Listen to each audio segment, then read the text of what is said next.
March is coming up quick, and every month we put together the games you got to look out for that are coming out in that month. Hi folks, it's Falcon. Today on Game Ranks, the top 10 new games of March 2023. Starting out with number 10, Fatal Frame: Mask of the Lunar Eclipse. So if you're looking for a remaster of a pretty classic survival horror game that, because it was a survival horror game on Wii, did not get the wide release that it deserved, look no further than this. This is one of those games that didn't do that great commercially when it came out, but is remembered pretty fondly and also is definitely on, originally speaking, very outdated hardware that not a lot of people are really using anymore. It's interesting because basically you're armed with a camera and taking photos of ghosts harms them. They really do not like being photographed. There's various types of damage you can deal, but if you really want to get them, you take a picture of them while they're attacking, and that is what is known as a fatal frame. You manage that, you got them. There's a whole lot of other stuff going on, obviously. That's kind of the gameplay convention of the series. This one takes place in the 1980s. It's got a fairly complex story involving serial killers and kidnappings and stuff like that. It's a pretty damn good game. Honestly, I remember this one when it originally came out, and I remember going,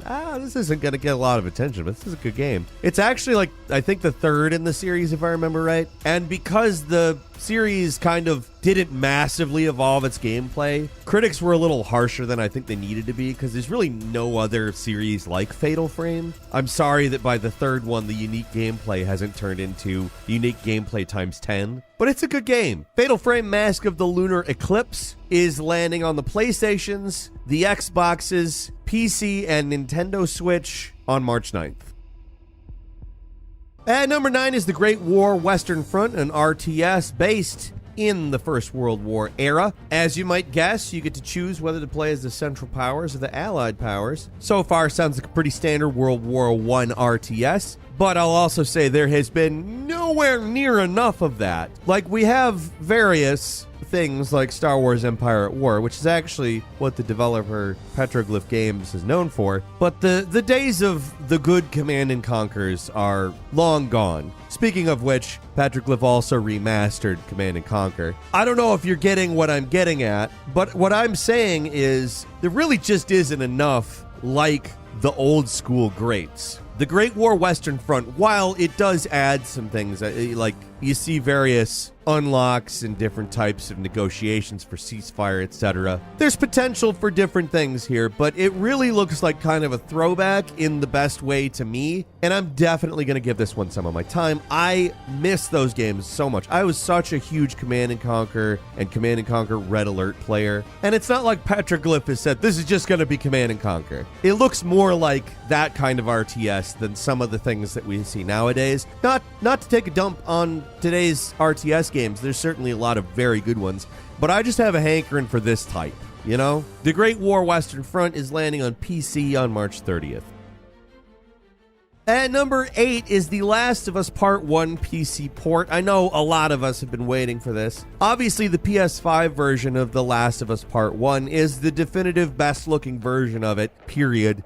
It's a game that's been remastered multiple times in the 10 years it's existed because it was developed for the PlayStation 3. It was one of the last PS3 games, and it's such a good game with such a deep, engaging story. It has deserved to look good. And when they made The Last of Us Part 2, they decided to go back and make Last of Us Part 1 look as good and incorporate some of the gameplay stuff. It was a good idea, except for obviously it's PS5 exclusive because it's a PlayStation game. Well, seeing it on the PC is probably making a lot of people happy. Me particularly, I love this game. I love the idea of being able to play the damn thing on my computer easily without any nonsense. I just install it and play it, and I'm sure I'm not the only one that's thinking that. Last of Us Part 1 lands on PC March 28th.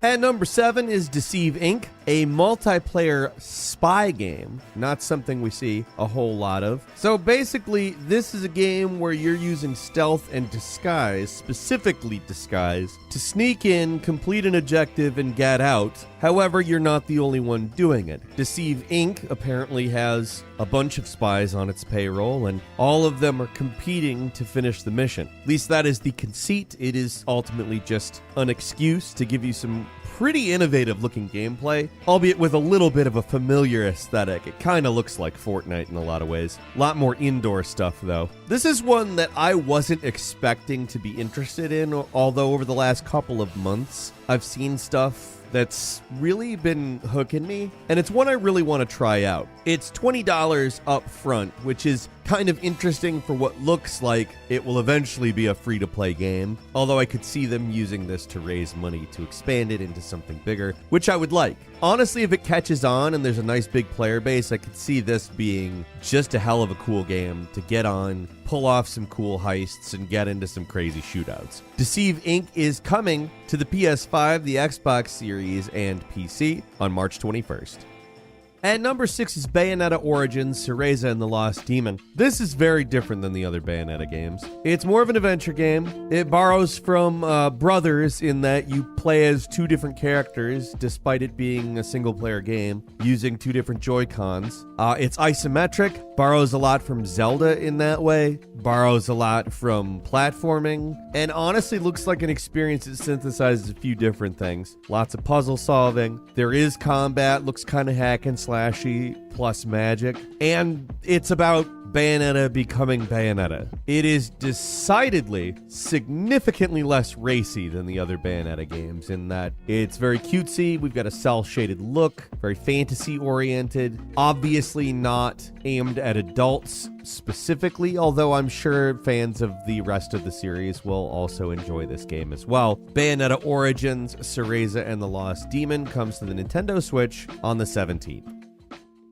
At number 5 is MLB The Show 23, the latest in the formerly PlayStation exclusive baseball series. A few years ago, they started making them for everything. It's still Sony made. I guess they just figured they could make a lot more money with a baseball game going multi-platform. Not a bad idea either. Last year, they kind of got lambasted for being a little bit repetitive from the previous year's gameplay. They'd added like one mode, but nothing major. This year, they've gone for something I think that's a direct response to that. They've added in a mode with what they're calling storylines, a new game experience, which brings in a historical narrative, which is an interesting idea. At the moment, they're on season 1 of a focus on the Negro Leagues, and there's a focus on 8 major players from those times, including probably most importantly Jackie Robinson, one of the most legendary baseball players of all time. And it'll be really interesting to see exactly how that plays out, because I could see that working out either to be really good or really bad, and nothing in between. MLB The Show 23 is out on the Xboxes, the PlayStations, and Nintendo Switch March 28th.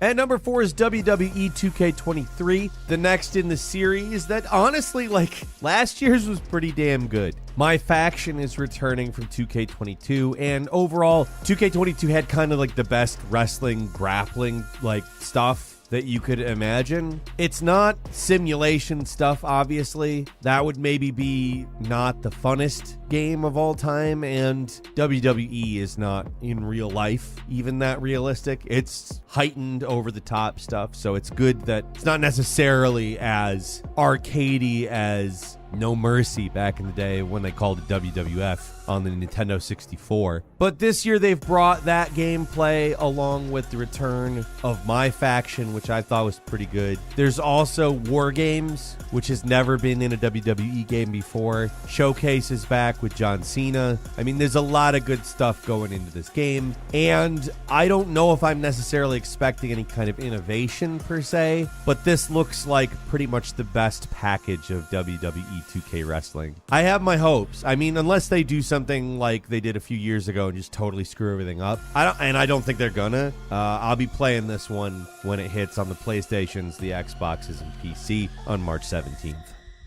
At number 3 is Resident Evil 4, probably one of the most anticipated remakes coming out of the whole Resident Evil remake series. This is basically where Resident Evil changed from third-person tank controls to basically what it is in the remake of Resident Evil 2 and 3. Not completely. I mean, it was a GameCube/Wii game. There were some notable differences from the more recent remakes, but the third-person kind of survival horror conventions were established in this game, and it really does feel like something that goes really well with 2 and 3's remakes. I'm curious if we're ever going to get a Resident Evil 1 remake in this vein, because in truth, I think that these remakes have basically defined what Resident Evil is. Like, there's a reason that they added in the third-person mode into Resident Evil Village. It's because the way that these games play is just great. It takes everything that Resident Evil 4 kind of innovated and makes it smooth and work well, and I'm really excited to play Resident Evil 4 that way. There's also a lot of new stuff in it. The village is a little bigger.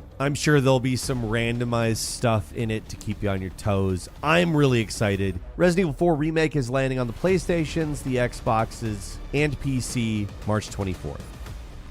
And number 2 is Crime Boss Rockay City. This is one of those games where if it's what I think it is, it has a pretty good chance of being good. But also, I'm going to be completely honest, I don't think the marketing has done a very good job of telling people what the game is. They've focused a lot of their marketing on the bigger names that are involved in the cast, and I get that completely. I understand that. But you really have to delve into some of the gameplay videos to get it. It's a first-person shooter. It's a heist game.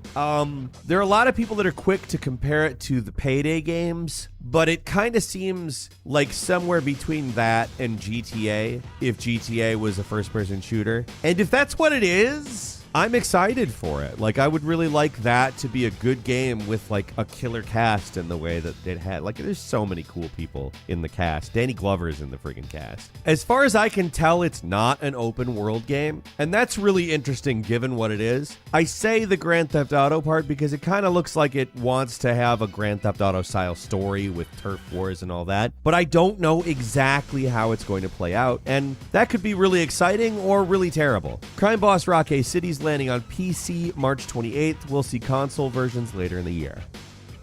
And finally at number 1 is Wolong Fallen Dynasty, which comes to us from Team Ninja. It's an action RPG, but I wouldn't call it something that looks like Nioh or Dark Souls. Instead, it looks a little bit more varied in the types of gameplay it intends to bring along. And also, hey, you can jump in it. I don't know, it's a really cool looking game though. The visuals are amazing. It takes place during the Three Kingdoms period of China, except for obviously it's a little more dark fantasy oriented with all the, dragons and stuff. I don't know of any historical demons, but this is one of those games that just looks fantastic. I really can't wait to play this one. Wolong Fallen Dynasty is coming to us on the PlayStations, the Xboxes, and PC on March 3rd. And that's all for today. Leave us a comment. Let us know what you think. If you like this video, click like. If you're not subscribed, now's a great time to do so. We upload brand new videos every day of the week. Best way to see them first is, of course, a subscription, so click subscribe. Don't forget to enable all notifications, and as always, we thank you very much for watching this video. I'm Falcon. You can follow me on Twitter at FalconTheHero, and we'll see you next time right here on GameRanks.